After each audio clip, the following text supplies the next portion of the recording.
What's up, guys? This is Brent from Elite Swings Baseball, here to talk to you today about a hitting plan. A lot of times we go to the plate and we don't have a plan or an approach, so I kind of want to go through my progression and the thoughts that I go through to help you have the best at-bats possible. The first thing that you need to know is know the situation, assess what's going on around you, and figure out what does your team need from you at that time. Are there runners in scoring position? Do you need to move those runners over? Is this a hit and run situation? Or is this a free swing at bat where you can just go up there and do what's best, get a hit, right? I kind of want to talk about those free at bats, those free swings, because that's the time where you really need a plan, really need an approach. So now that we know the situation, now you need to know yourself.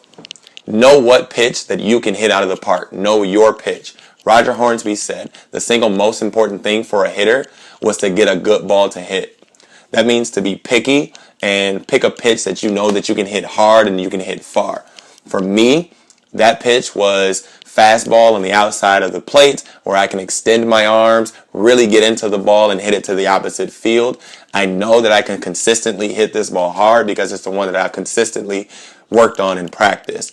So you got to know your pitch, know what you can do with the bat. Next in your progression is to know the count and then to adjust to balls and strikes. The deeper into the count that you go, the more your approach and your swing changes. Again, no strikes. This is when you need to be trying to hit the ball out of the park. Hit it as hard as you can. Find your pitch. Whatever that pitch is or that location is, you're looking for that pitch in that spot. With one strike, things really don't change much. You expand your view a little, but you're still looking for a specific pitch in a specific location. Don't start chasing pitches out of your zone, just because you have one strike on you. See your pitch, hit it hard, don't miss it. With two strikes, now things change a little bit. Now you need to protect the plate. Strikeouts are not an option. Know what the strike zone is. Has the ump called balls that are low, balls that are high? Is there a tight zone, or is he expanding it a little bit to kind of get through the game? You need to know these things. You can gather this information by focusing during your teammates at bats, seeing what they're seeing. You can ask your teammates as they come back to the dugout. You can ask them what they saw from the pitcher and from an umpire standpoint. You can even ask your pitcher to see what pitches they're getting across for strikes and what's getting called balls.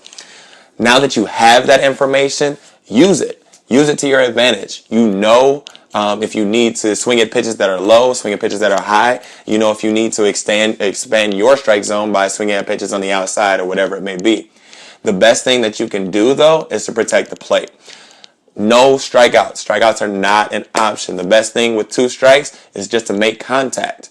My father used to have a mantra that we used to go over, choke and poke. That means I'm going to move my hands up on the bat a little bit to get a little bit more bat control, and then I'm going to do everything in my power to put the ball into play. Making contact and putting it in play puts a lot of pressure on the defense to then get you out. You never know what's going to happen. Remember, strikeouts, not an option. The last thing that I would say in our progression is to take the umpire out of the situation.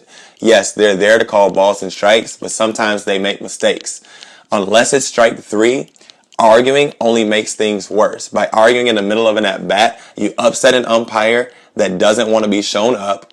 You take yourself out of your plan and you start guessing and swinging at pitches just because you're hoping the umpire doesn't call them as strikes. It's okay to be down in a count. How you react to the situation is how well your at-bat is going to go. So remember our plan. 1, know the situation and know what you need to do to help your team at that time. 2, find your pitch, knowing the one that you can hit out of the park. 3, adjust to the account, knowing when to swing for the fences and when to just put the ball into play. And then 4, take the umpire out of the situation. Thank you guys for watching Elite Swings Baseball, and remember, always swing through. Yeah.